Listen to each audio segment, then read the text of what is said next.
Howdy guys, well, Mr. Organic here. I'm at the top of what's called the Col de la Blam, which is on the French and Swiss border. So I'm just dropping down into France now.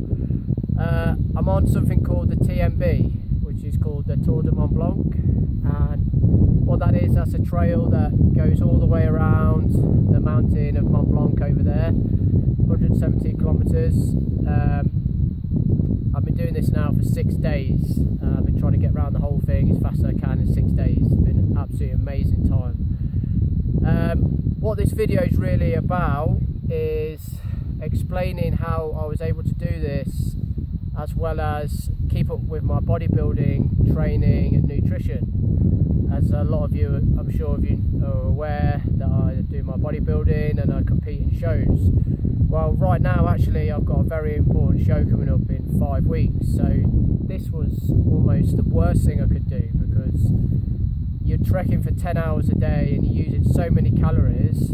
Your body's just going to have to get that energy from somewhere, and if it doesn't get it, it's going to take it from wherever it can get it, unless you do things to stop that, which is very important when you're bodybuilding.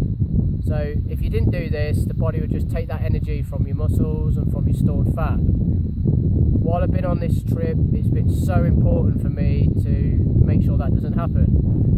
And the way I was been able to do that is in 2 different ways. One with the training, one with the nutrition. So I'm going to talk about the nutrition first. Nutritionally, I had to work out before I set off, okay, how many calories am I going to burn every day on this trip? And I estimated that to be about 6,000, 6,500. So right now I'm in a cutting phase, so I thought, okay, I need to be in about 1,500 calorie deficit, so I want to aim for about 4,500 calories. I'm also here to enjoy the trip, so I want to enjoy a bit of the food along the way, you know, the paninis or the mountain food or whatever's I come across. So I gave myself 2,000 calories for that. So I was like, 2,000 or 4,500, I need 2,500 calories with me at all times that I can consistently have every day during this trip. And I worked that out, and I knew that I needed to eat about every hour and a half. So that's 8 different portions of food I need to carry with me every day. So I was like, okay, so what do I do? Well, this is what I came up with. There's going to be 4 shakes I'm taking every day, and the 4 shakes consist of basically 1 scoop of oats, which is in there, 1 scoop of protein powder. Now I don't usually take protein powder, but unless you're going to carry like 20 kilos worth of whole foods around me on this trip, it's just not possible. The great thing about protein powder is it's light, because it's dry weight. It only becomes heavy when you add water to it, which you can get water along the way. And then half a banana in there, and I brought a container full of peanuts and sesame seed butter, 25 grams of that in there. Put that all together, mix it up, and then that made 450 calories, gives me about 335 grams of protein and about 60 grams of carbs. 4 of those a day. And then I've got a trail mix, and another, again, a scoop of that every single time is 25 grams. That gives me about 150 calories and about 7 grams of protein. So all up, that comes to about 170 grams of protein. Protein's the most important thing I'm looking at here. I need to get at least 200 grams. So then I only need to get about 30 grams from the foods that I can find on the mountain. So that's easy, just like a ham or chicken baguette or something, and I've pretty much hit my macros. And then I can have a bit of chocolate or whatever along the way. And as long as I'm around 4,500 calories, I know I'm going to be in this 1,500 calorie deficit.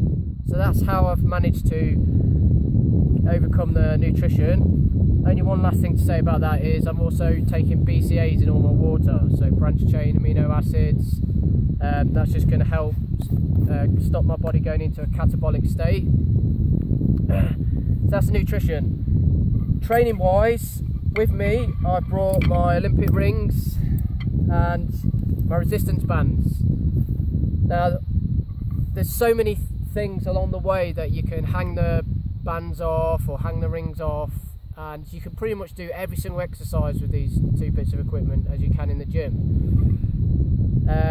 I've tried to train every day, haven't quite managed that. I've just had one day off so far, and the rep range that I was looking at, this is what I always do in a cutting phase, is rep four sets. The first set is of 10 reps, the second set is of 8, and the last two of 6 and 6. And the reason for that is that the 6 and 6 is very important, and to get right in the middle of a hypertrophy range and a strength range. And what you is you're just telling your body, look, I need to keep lifting heavy here, so don't take the muscles that I've got when I'm in this calorie deficit. And that's the signal that you're giving to your body to not take your muscle mass. And then what it does is go, okay, I get the message, you want to keep the muscle, I'll just take it from the fat. And that's how you lean off for a competition. So this is how I've been managing to do this along the way. I have to say it's been extremely challenging to do this, but I've loved the challenge of it, and I've trained in some amazing places, can't tell you, it's been beautiful. But it's drawing to a close now. This is the last day, final push.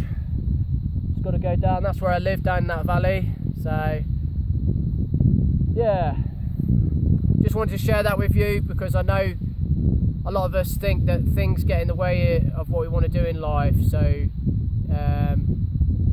you might have thought, oh, you can't do this. If you're doing bodybuilding, you can't do this. But there's always a solution to every challenge. I don't like to call it a problem, it's a challenge. So I just wanted to share it with you how I was able to overcome this challenge that I had. Alright guys, well, I'm going to get on my way now because I've got to get back home before it gets dark. Love you and leave you.